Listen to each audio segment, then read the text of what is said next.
Zdravo poslušalke in poslušalci, bralke in bralci večera. Veseli smo, da ste v naši družbi. To je Večer zjutraj, prvi dnevni informativni podcast v Sloveniji, v katerem vam predstavljamo Večerove udarne novice dneva. Danes je sreda, 2. julij 2025. Z vami sem Mitja Sagaj. V nadaljevanju zmeda zaradi obrambnih izdatkov, politični spopad pred jesensko proračunsko preizkušnjo.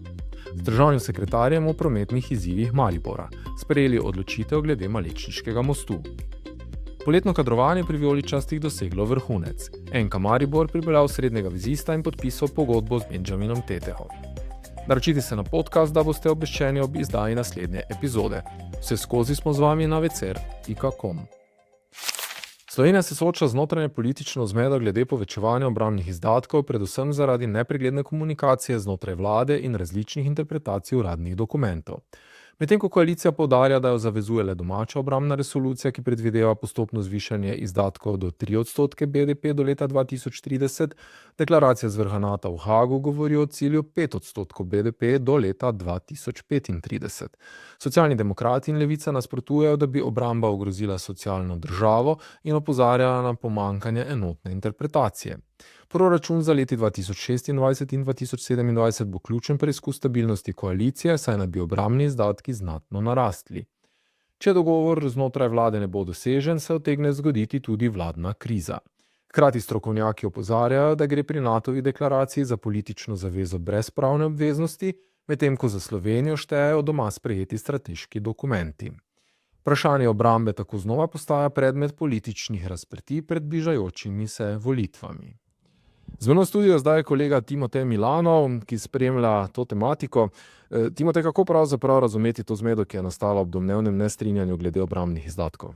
Zdravo, Mitja. Najprej bi rad spomnil, da se je razprava o obrambnih izdatkih v višini 5% BDP začela že pred meseci. Tako je bila recimo aprila v državnem zboru nujna seja odborov za obrambo in zunanjo politiko, kjer so obravnavali to tematiko. Takrat je bila sprva na dnevnem redu predvidena tudi razprava o predlogu Levice za referendum, a so si premislili in zahtevo umaknili. Kot je znano, pa so se junija v Levici kljub vsemu odločili, da zahtevajo referendum, glede česar je v ponedeljek odbor za obrambo sprejel mnenje, da predlog ni primeren za nadaljnjo obravnavo.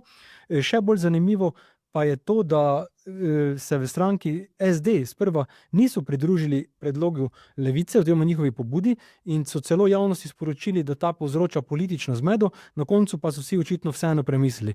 Gre torej za poskuse nekaterih koalicijskih strank, da bi vprašanje obrambnih izdatkov unovčili za nagovarjanje volivcev v levem delu političnega prostora. In kaj nastalo stanje pomeni za vladno koalicijo? Zdaj, če bi bila prizadevanja Levice in SD doslej iskrena, bi s tem lahko kadarkoli pogojevali svoje sodelovanje v koaliciji. A tega seveda nista storili. Zaradi česar v javnosti nastaja zmeda. Zmeda zaradi tega, ker dve koalicijski stranki nasprotujeta potezam vlade, katere del sta. Prav tako bi rad povedal, da se zaveze, ki so jih države članice sprejele na vrhu v Hagu, niso oblikovale na samem vrhu, temveč je bil konsenz glede tega dosežen že veliko prej. Prav tako je bila s tem seznanjena javnost, o tem se je veliko poročalo. Torej, sklicevanje na to, da v SD in Levici domnevno niso bili seznanjeni z vladnim gradivom, v katerem je bilo navedeno, da bo Slovenija podprla dvig obrambnih izdatkov na 5%, je milo rečeno zavajanje. Konec koncev je njihova dolžnost, da se seznanijo z gradivom, ki ga obravnavajo na vladi. Še več, vladno gradivo za ta del so pripravili na zunanjem ministrstvu, ki ga vodi SD. Bo pa zanimivo videti, kako se bodo glede tega predloga za referendum v petek izrekli poslanci v državnem zboru. Da referenduma ne podpirajo, so poleg Gibanja Svoboda že pred tedni napovedali v Novi Sloveniji in Demokratih Anžeta Logarja, a za razpis posvetovalnega referenduma je potrebna navadna večina. Zato potem, ko so si v SD premislili, v vseh strankah verjetno kalkulirajo, kaj lahko pridobijo ali izgubijo z dejanskim razpisom referenduma. Pri tem se glede tega še vedno niso izrekli v največji opozicijski stranki, SDS, kjer so predsednika vlade Roberta Goloba tudi pozvali naj na glasovanje v razpisu referenduma veže zaupnico vladi. To nam še povej, k čemu so se pravzaprav zavezale članice NATO na vrhu v Hagu in kaj to pomeni za slovensko obrambno resolucijo? Uradno besedilo deklaracije, ki so jo šefi držav in vlad članic zavezništva izdali ob koncu zasedanja, obsega 5 točk. V vsebinskem smislu sta najpomembnejši druga in tretja točka, ki govorita o obrambnih izdatkih.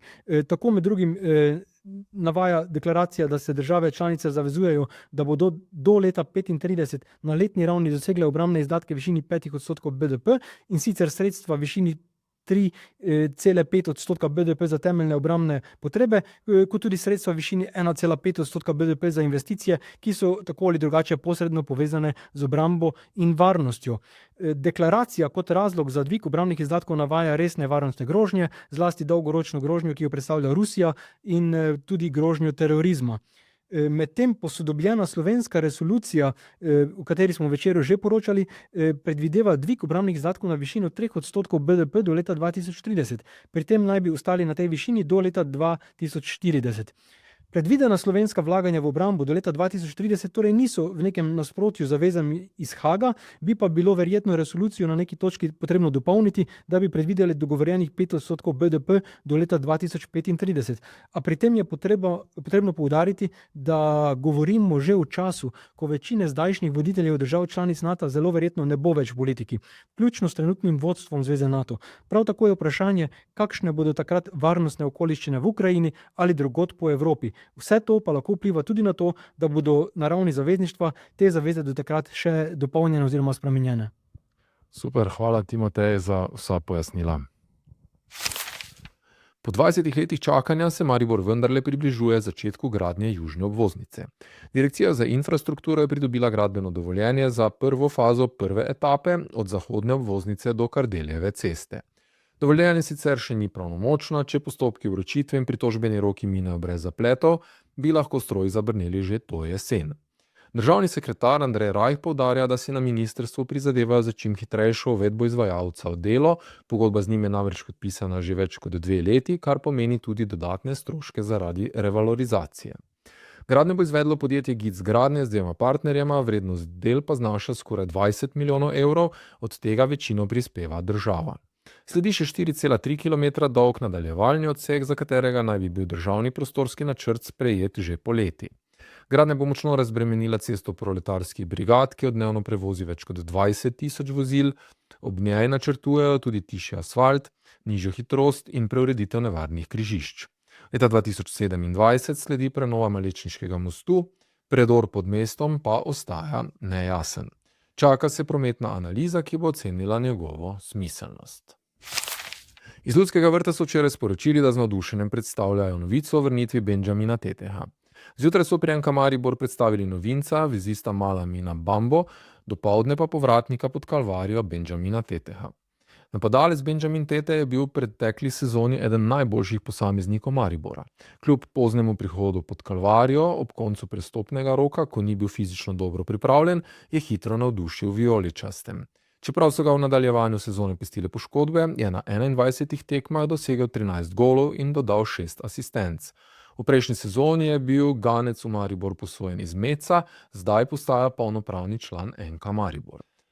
Priprave vijoličastih na novo sezono spremlja Miha Dajčman. Miha, so Mariborčani s včerajšnjima prihodoma dokončno popolnili svoj kader za novo sezono? Ja, zdravo Mitja, zdi se, da je NK Maribor v veliki meri že popolnil kader za novo sezono, ki se začenja čez slabe 3 tedne. Ni se sicer zgodilo, kar je napovedoval zdaj že bivši športni direktor Mihael Mikić, da bi radi pod Kalvarijo s polnim kadrom začeli priprave, ki potekajo od 13. junija, a vseeno so ključne poteze zdaj že izvedene. Veliko prej kot denimo lani, ko so največje okrepitve, saj poimensko, prihajale konec poletja.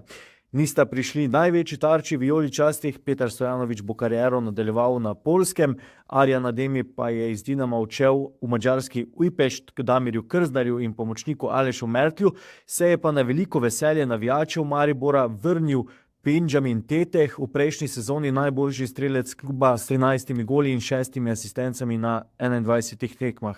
Če je bil do maja ganec posojen iz Meca, je za naslednji 2 leti polnopravni član kluba. Vodja nogometnih operacij pri NK Maribor Čem Bazgul je ob objavi podpisa pogodbe s Tetehom dejal, da gre za darilo navijačem strani šefa kluba Adžuna Ilidžalija. Maribor je včeraj podpisal pogodbo tudi z osrednjim vezistom Bambo iz druge francoske lige, ki je nogometno dozrel v Monaku. Spomnimo, tam se je kalil tudi Makambu, ki je pred leti navduševal v vijoličastem. Dan predtem so Mariborčani podaljšali pogodbo z vratarjem Ažbetom Jugom, še predtem sta pogodbo podpisala krilni napadalec Čipamba, predtem član francoskega tretjeligaša in bočni branilec Mark Španring iz Brava. Do konca prestopnega roka je sicer še kar nekaj časa, pred prvo uradno tekmo s Celjem pa pred Mariborčani še kar nekaj treningov. Drugi pripravljalni tekmi minulo soboto v Beltincih proti Vardarju so se sicer vijoličasti izkazali, naslednji pripravljalni tekmi bosta v soboto proti Aluminiju in Bistrici. Dogajanje bomo seveda vse skozi spremljali na večer.com / sport. Hvala, Miha. To je bil Večerov dnevni podcast Večer je zjutraj 2. julija 2025. Z vami sem bil Mitja Sagaj. Kakovostno novinarstvo lahko podprete, da se naročite na tiskani in spletni Večer, ko postanete naš sledilec in bralec na družbenih omrežjih, naročnik naših podcastov in newsletterjev. Tako boste podprli novinarstvo, ki prinaša avtentične vsebine, ki jih pripravljajo naši novinarji in druge ne boste našli. Želimo, da razumete, kako se vrti svet. Želimo vam odstreti vpogled v čas in prostor, v katerem živimo. Veseli bom vaših komentarjev, pobud in kritik na različnih kanalih. Naročite se na Večer je zjutraj. Se beremo in slišimo.